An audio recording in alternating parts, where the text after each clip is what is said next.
One day, my oldest brother Derek was walking me and my twin brother Ryan home from kindergarten when a masked man leaned out of a car and grabbed me as he drove by.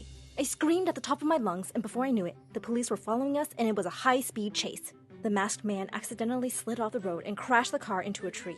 The last thing I remember before being reunited with my brothers was seeing him knocked out with his mask off. He was staring at me angrily. Hi, my name is Maggie, and I'm about to tell you why I can't watch Pirates of the Caribbean. I found out about my problem straight away at the hospital. Dad said, "Baby, are you okay?" The nurses looked shocked as I screamed at the top of my lungs. Master! They thought I was traumatized, but the psychologist had another diagnosis. Turns out I had something called pogonophobia. It means a fear of beards. I know it sounds stupid and funny, but I promise it's a real disease that nearly ruined my life. I couldn't even look at someone with a stubble without throwing a fit. I mean, I broke the TV during an episode of SpongeBob because a character with a beard scared me. Even normal things like shopping were a nightmare.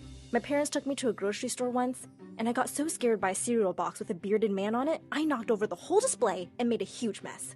It was a lot of stress for my parents. In fact, I overheard them talking to my brothers about me one day. Mom said, "She's crazy!" Dad said, "I know. We need to send her somewhere else. I can't handle her anymore." I burst in on the family meeting, crying hysterically, and my parents looked uncomfortable. They said that I could come back when I was fixed. That's when my second brother Joe came in. "Family sticks together. Either you keep Maggie or you lose all of us." Derek and Ryan stood by his side, and my parents shot each other an awkward look.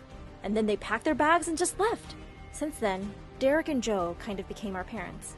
They had tea parties with me, took care of all the chores, and most importantly, defended me because of my condition. Derek was dropping me and Ryan off on our first day of school when I saw my bearded teacher and had a meltdown. Ryan said, "Didn't you get the memo about BEARDS? My teacher replied, "Wait, that was serious? I don't have time for this."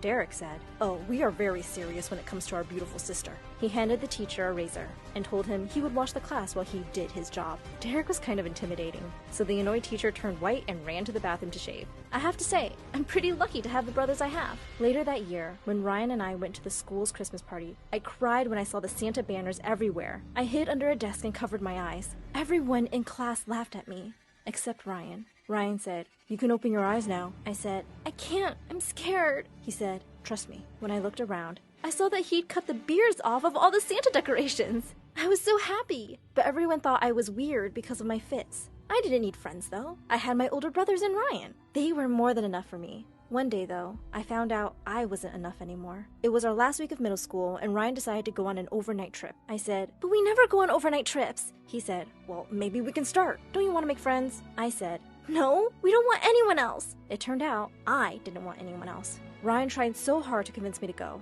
but I refused. Finally, he said he didn't want to miss out on things because of me. He tried to assure that nothing was changing between us. He said, "I'll just be gone a week. You won't even notice I'm gone." I have news for you. When we're in middle school, things change overnight. The next week, Ryan came back from the trip with a little bit of stubble. My other brothers shot him daggers as I started to sob in the corner. I asked, "What's that on your face?" He said, "I thought I'd try something new." Without even asking me? I ran upstairs and locked myself in the bathroom. Ryan came to the door and tried to explain that he wasn't trying to hurt my feelings, but this girl he had a huge crush on said she loved facial hair. I hadn't had an incident in so long. He thought I'd grown out of it. I didn't want to mess up his chances with his crush, so I agreed to try it out. My brothers were so proud I was doing well. They thought I was cured.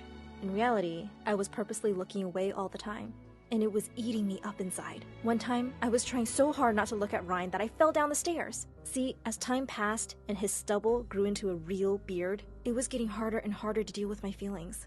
The day Ryan told me that he and his crush were finally going out, I broke down and begged him to shave it. He said, but she really likes my beard." I said, "You're already dating." He asked, "What if she doesn't find me attractive anymore?" I asked, "Is that more important than your own twin sister?" After a day of guilt tripping and a little convincing from Joe and Derek, Ryan walked into my room the next day, beard free. I ran up and hugged him. I was so happy. The next day, Ryan seemed really upset, but wouldn't say why. Joe decided to take us out to the new pizza place to try to cheer him up. Ryan asked, "Can Maggie even handle going there?" I said, "Sure I can." I tried with all my might to stay calm. Even when the restaurant was filled with bearded people, I could only do so much though. Then the waiter showed up and said, "Large pepperoni pizza for table 8. I screamed and knocked the pizza out of the bearded waiter's hands and splattered sauce all over Joe and Ryan. Ryan said, I told you this was a bad idea. I said, I'm really, really sorry. I just wanted to cheer you up. He said, do you even know why I'm upset? It turned out that his girlfriend had broken up with him the night before. When she heard he shaved his beard for me, she got mad that he did whatever his sister asked. He told me that I'd ruined everything. He wished I was normal. As he left, I started to cry. I wish I was normal too. Joe tried to tell me that it was okay. Ryan would get over it. He was just sensitive because of the breakup. Joe said, it'll all be better in the morning. It wasn't. Ryan ignored me at school the next day. I nearly cried when I went to sit next to him and he told me the seat was taken. I ate lunch alone for a couple of days, till this really cute guy sat down next to me with 2 cookies, handing me one. He said, pretty girls like you shouldn't be sitting alone. Hi, my name's Matthew. A boy sitting next to me was sure to catch Ryan's attention. He was angry the whole time before coming up to us. Ryan said, is this guy bothering you, sis? I said, oh, now you're talking to me? I was just upset. I'm sorry. Don't worry. Nothing could ever come between us. He was looking right at Matthew when he said that. He then sat down next to Matthew, took out his notebook, and started firing questions at him. Ryan said, are you serious about my sister? Have you ever had a beard? How often do you shave? Matthew turned red and nearly fell out of his chair, saying we just met. I was ready to kill Ryan when we were all saved by the bell. Later after school, I caught up with Matthew and said I was sorry for Ryan's behavior. Matthew said, don't worry. I get it. He's your brother. I am serious about asking you out, though. I totally wasn't expecting that. And of course, I said yes. I immediately texted my brothers asking if it was okay, and they surprisingly agreed to a movie date and said they would pick us up. The car ride was really uncomfortable. Joe was the driver, Derek was looking as scary as ever in the front, and Ryan sat between us in the back seat. I couldn't wait to get to the date when the biggest surprise ever happened.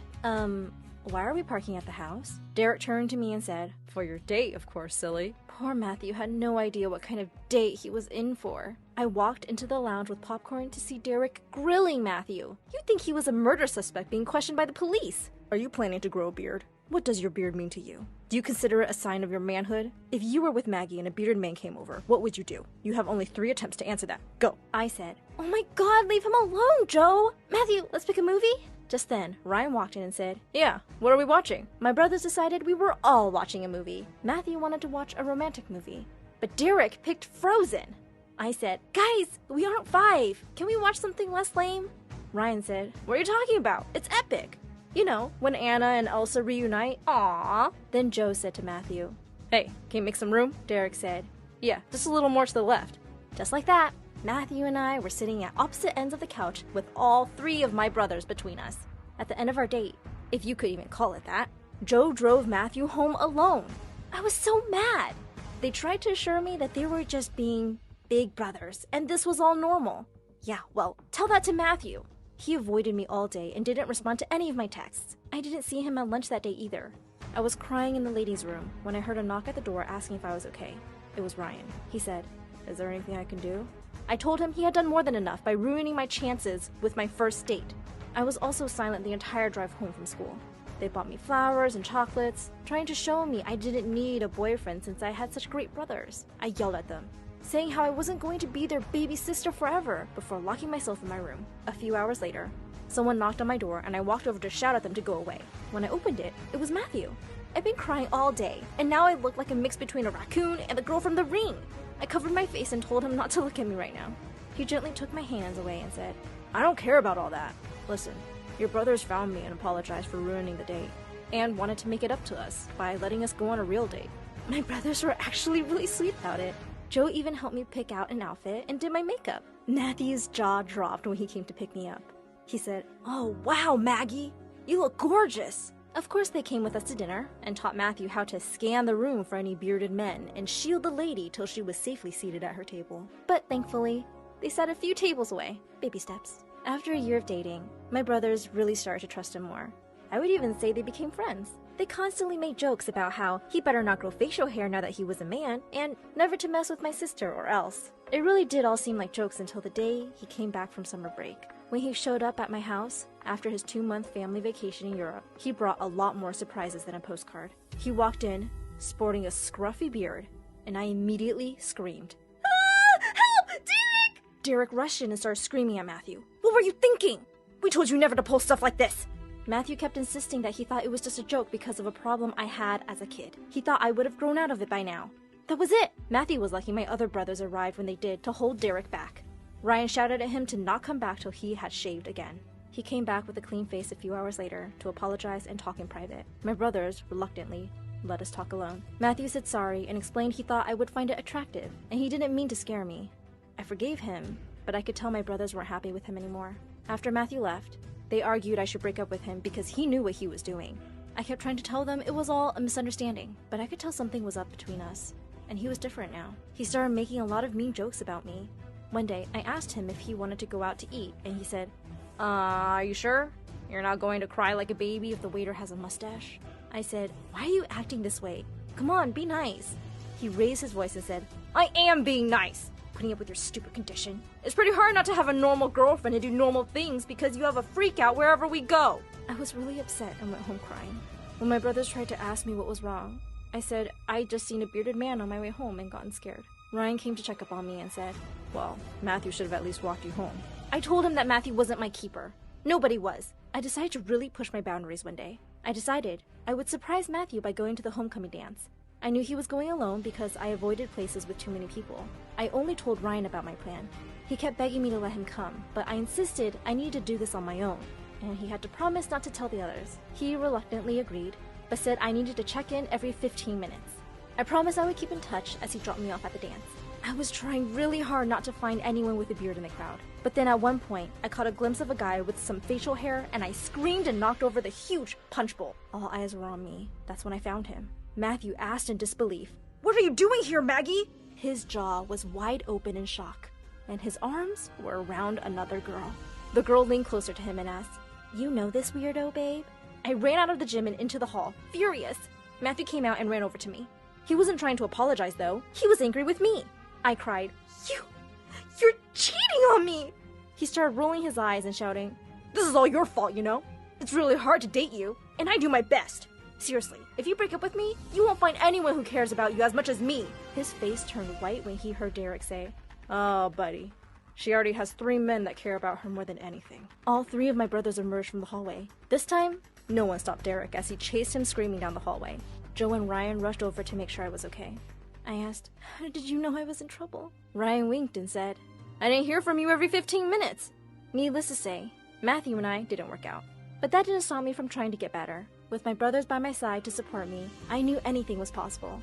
I started going to therapy, and I made a lot of progress. In fact, I persuaded my brothers to let me go to a college out of town. My favorite moment ever was when I came back home and my macho brother Derek met my new boyfriend with tears in his eyes. He has a beard and everything. We all hang out every weekend, and I couldn't be luckier.